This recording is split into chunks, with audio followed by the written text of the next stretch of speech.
Assalamualaikum warahmatullahi wabarakatuh. Perkenalkan, nama saya Ngatrin Nafika Aulia, NPM 2042300066. Saya dari kelas 4C Prodi PGSD ingin menjelaskan tentang standar proses dan standar penilaian kurikulum 2013 dan kurikulum Merdeka. Baiklah, di sini saya akan menjelaskan apa itu pengertian standar proses kurikulum 2013. Standar proses kurikulum 2013 adalah standar nasional pendidikan yang mengatur pelaksanaan pembelajaran di satuan pendidikan. Tujuannya adalah agar proses belajar mengajar berjalan secara efektif, interaktif, inspiratif, dan menyenangkan, dan memotivasi peserta didik untuk aktif. Dan yang selanjutnya yaitu saya akan menjelaskan tentang komponen utama standar proses kurikulum 2013. Yang pertama yaitu perencanaan pembelajaran. Perencanaan pembelajaran tersebut terbagi menjadi dua aspek, yaitu yang pertama, guru menyusun RPP atau rencana pelaksanaan pembelajaran dan silabus, dan yang kedua yaitu memuat tujuan, materi, metode, media, dan penilaian. Dan yang kedua yaitu pelaksanaan pembelajaran. Pelaksanaan pembelajaran tersebut menjadi dua aspek juga. Yang pertama yaitu menggunakan pendekatan ilmiah, mengamati, menanya, mencoba, dan mengumpulkan data. Dan menalar dan mengomunikasikan. Dan yang kedua yaitu pembelajaran harus bersifat aktif, kreatif, dan menyenangkan. Dan yang ketiga yaitu penilaian pembelajaran. Penilaian pembelajaran tersebut terbagi menjadi dua aspek juga, yaitu yang pertama penilaian mencakup sikap, pengetahuan, dan keterampilan, dan yang kedua yaitu menggunakan penilaian autentik atau observasi proyek, portofolio, dan tes tertulis atau lisan. Dan yang keempat yaitu pengawasan proses pembelajaran. Pengawasan proses pembelajaran tersebut terbagi menjadi dua aspek juga ya. Yang pertama yaitu dilakukan oleh kepala sekolah dan pengawasan, dan yang kedua yaitu bertujuan untuk menjamin mutu pembelajaran dan meningkatkan kinerja guru tersebut. Yang selanjutnya yaitu tujuan standar proses kurikulum 2013. Ada beberapa tujuan standar proses kurikulum 2013 tersebut. Yang pertama yaitu menjamin pembelajaran yang bermutu dan konsisten di seluruh Indonesia. Dan yang kedua yaitu menumbuhkan karakter, kreativitas, dan kompetensi peserta didik. Dan yang ketiga yaitu mendukung pencapaian kompetensi inti atau KI dan kompetensi dasar atau KD. Dan yang selanjutnya yaitu pengertian standar proses kurikulum Merdeka. Pengertian standar proses kurikulum Merdeka merupakan kriteria minimal pelaksanaan pembelajaran di satuan pendidikan. Standar proses kurikulum Merdeka adalah pedoman pelaksanaan pembelajaran dalam kurikulum Merdeka yang berfokus pada pembelajaran yang fleksibel, berpusat pada peserta didik, serta memberi ruangan untuk eksplorasi, kreativitas, dan pembentukan karakter. Tahap dirancang untuk menciptakan lingkungan belajar yang inklusif, berpihak pada murid, dan mendorong mereka untuk aktif dalam proses belajar yang mencakup tiga aspek, yaitu yang pertama perencanaan pembelajaran, dan yang kedua yaitu pelaksanaan pembelajaran, dan yang ketiga yaitu penilaian pembelajaran semua.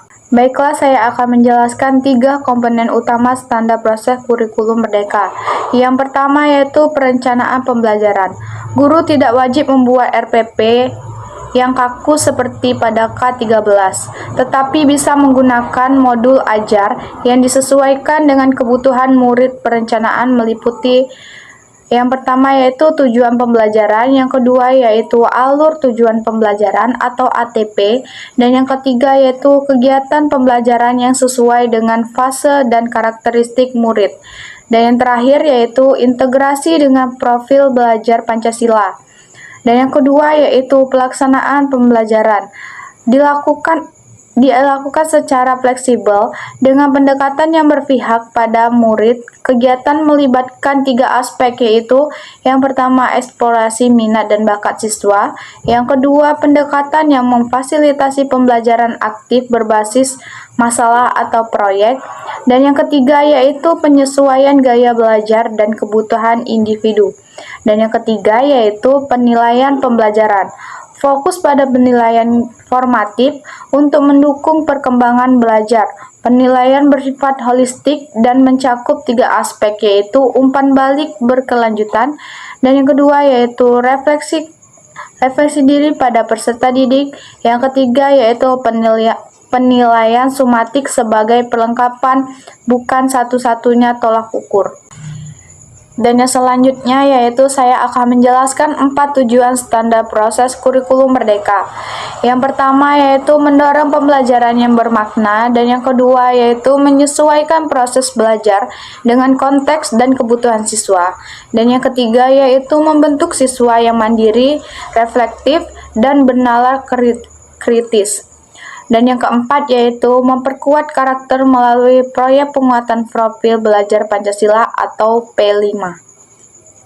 Tentang pengertian standar penilaian kurikulum 2013.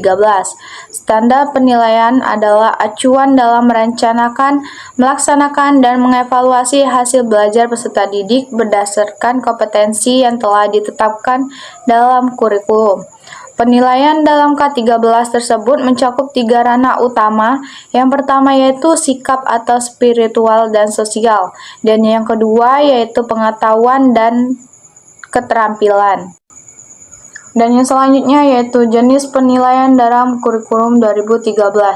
Yang pertama yaitu penilaian sikap. Penilaian sikap terbagi menjadi 2 aspek, yaitu yang pertama menggunakan observasi jurnal, penilaian diri, dan penilaian antar teman. Yang kedua yaitu fokus pada sikap spiritual atau hubungan dengan Tuhan, dan sosial atau hubungan dengan jujur, tanggung jawab, dan peduli, sopan dan lain-lainnya. Dan yang kedua yaitu penilaian pengetahuan. Yang pertama yaitu mengukur penguasaan materi secara konseptual, dan yang kedua yaitu dilakukan melalui tes tulis, lisan, dan penugasan, dan yang ketiga yaitu bisa berupa pilihan ganda, isian, uraian, dan soal atau HOTS. Dan yang ketiga yaitu penilaian keterampilan. Penilaian keterampilan tersebut terbagi menjadi 2 aspek, yaitu yang pertama mengukur kemampuan penerapan pengetahuan secara praktif, dan yang kedua yaitu bentuknya bisa berupa praktik, produk, proyek, portofolio, atau kinerja lainnya. Dan yang selanjutnya yaitu pelaporan hasil belajar.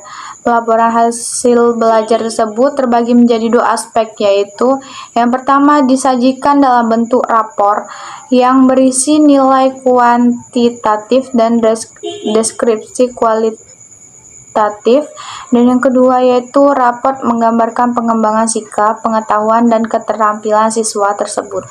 Dan yang selanjutnya yaitu pengertian standar penilaian kurikulum merdeka.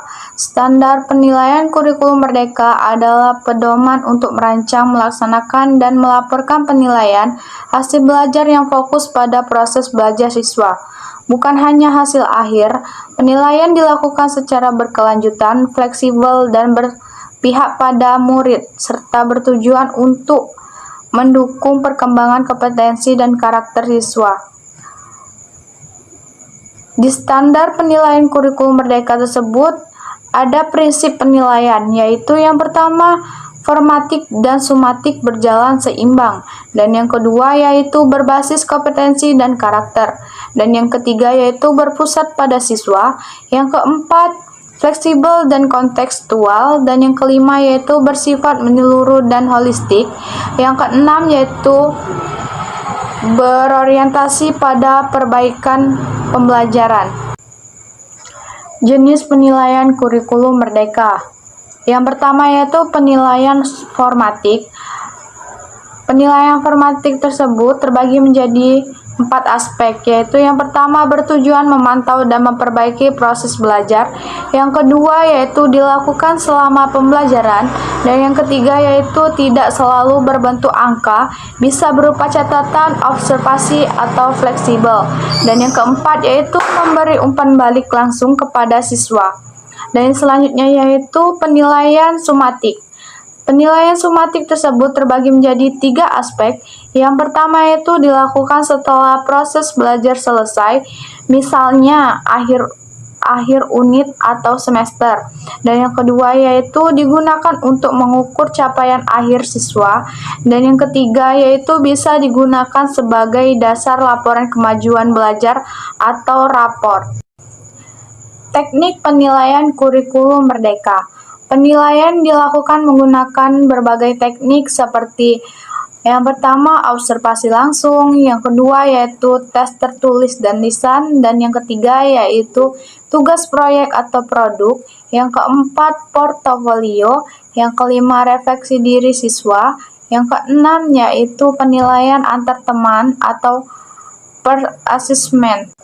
Laporan dan rapor terbagi menjadi 3, yaitu laporan disusun berdasarkan penilaian sumatik dan deskripsi capaian kompetensi, dan yang kedua yaitu tidak hanya angka tapi juga narasi yang digunakan perkembangan siswa, dan yang ketiga yaitu P5 dilaporkan secara terpisah dan kualitatif, misalnya sangat baik, berkembang, perlu bimbingan. Baiklah, itu saja penyampaian dari saya. Semoga bermanfaat bagi kita semua. Saya akhiri. Wassalamualaikum warahmatullahi wabarakatuh.